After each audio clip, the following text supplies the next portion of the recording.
يا أيها المزمل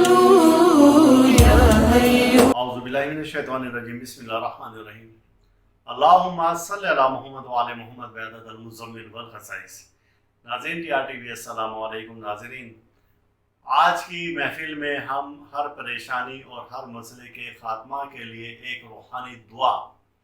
آپ کے سامنے پیش کر رہے ہیں، ان پریشان حال لوگ کے لیے کہ جو کسی نہ کسی مسئلے میں پریشان رہتے ہیں، جو کہتے ہیں کہ ہمیں رزق کی تنگی کا مسئلہ ہے، جو کہتے ہیں کہ بیماریوں سے تنگ آ گئے ہیں، جو کہتے ہیں کہ ہمیں زندگی میں کبھی کامیابی نہیں ملی، ہم قرآن پاک بھی نہیں پڑھ سکتے، ہم کیا کریں، ہماری کوئی روحانی مدد بھی نہیں کرتا، ہم جہاں جاتے ہیں بس وہ تعویذات دے کر ٹال دیتے ہیں۔ تو اسی طریقے کی جو بات کرتے ہیں اور جو کہتے ہیں کہ ہم وظائف کرنا چاہتے ہیں لیکن ہمیں کوئی گائیڈ کرنے والا صحیح نہیں ملتا، ایسے تمام پریشان حال لوگوں کے لیے آج کی محفل میں اور بڑا خوبصورت ایک وظیفہ لے کر آیا ہوں۔ اللہ پاک کو جب بھی ہم اپنے مقصد کی تکمیل کے لیے اس مقصد سے ریلیٹ اس میں الہی سے جب پکارتے ہیں تو اللہ تعالیٰ وہ مقصد ہمارا حل کرتا ہے۔ اللہ پاک کے 98 اس میں باری تعالیٰ ہیں، ایک اس میں ذات ہے جو ملا کے 99 ہو جاتے ہیں۔ اب ان 98 کے علاوہ وہ ہر اسم جو کہ کوئی صفت ظاہر کرتا ہے وہ اسماء باری تعالیٰ سے ہے، اور ایسے اسم جو کہ ہمارے مقصد کی تکمیل کرتا ہے اور ہم اپنے مقصد کے مطابق اس اسم الہی کے ساتھ اس اللہ کو پکاریں تو وہ ضرور ہماری مدد کرتا ہے، ضرور ہماری استطاعت کرتا ہے۔ اب ہوا یہ کہ جس طرح سے کہ اگر کسی کو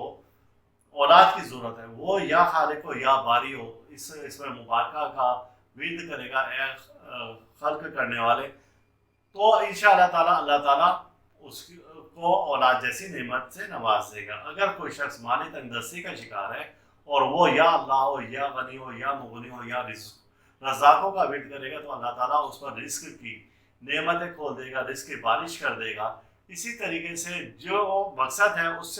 اسی مناسبت سے آپ اس میں الہی کا ورد کریں تو اللہ تعالیٰ ضرور آپ کے ان معاملات کو، ان مشکلات کو حل کر دے گا۔ آج کی محفل میں ہم آپ کو دو ایسے اسم بتا رہے ہیں جو کہ مشکلات کے حل کے لیے ہیں، جو کہ مسائل کے حل کے لیے ہیں، جو کہ اسباب پیدا کرنے کے لیے، اور یہ اسماء الہی ایسے زبردست ہیں کہ ایک نہیں، دو نہیں، تین نہیں، ہزاروں بار کا آزمودہ ہے۔ جس شخص کو پڑھنے کے لیے دیا اللہ پاک نے اس پر اپنی رحمت نازل فرما دی۔ اب آپ بڑے غور سے اس میں الہی کو سنیں اور اس کو آپ اپنے پاس نوٹ کر لیں، اور اس کی تعداد ہے 500 بار، اور اس اسم کو آپ نے رات کے ٹائم میں عشاء کی نماز کے بعد چھوری پھیلا کر ننگے سر صحن میں آپ نے آسمان کی طرف منہ کر کے اور پھر آپ نے اس کو ورد کرنا ہے۔ یہ بزرگوں کا ایک طریقہ ہے جس کی برکت سے ان بزرگوں نے کہا ہے کہ اللہ پاک نے بہت رحمت کی اور وہ مسئلہ فوری حل ہو گیا۔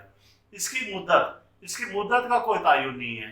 جب تک آپ کا مسئلہ حل نہیں ہوتا آپ اس کو اسی طریقے سے پڑھتے رہیں تو انشاءاللہ تعالیٰ یہ مسئلہ آپ کا اس طریقے سے حل ہوگا۔ ننگے سر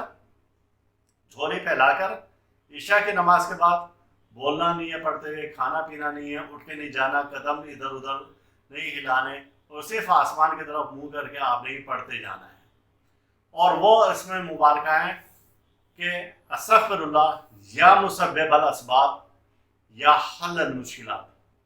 اے اسباب کو حل کرنے والے، اے مشکلات کو حل کرنے والے، یا اے اسباب کو پیدا کرنے والے، اے مشکلات کو حل کرنے والے۔ یہ بس دو اسماء الہی ہیں۔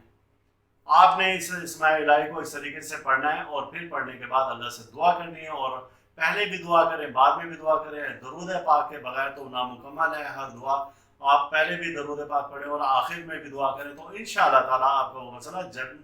چند دنوں میں حل ہو جائے گا۔ میری جانب سے اس وظیفہ کی اجازت ہے، اور اللہ تعالیٰ ہمارا روحانی مزاج اسی طرح سے برقرار رکھے، اور اللہ تعالیٰ دکھ سے، درد سے، بیماری، رنج و غم، مصیبت، حادثہ، پریشانی، جادو سر اور حسد سے محفوظ رکھے۔ اللہ حافظ۔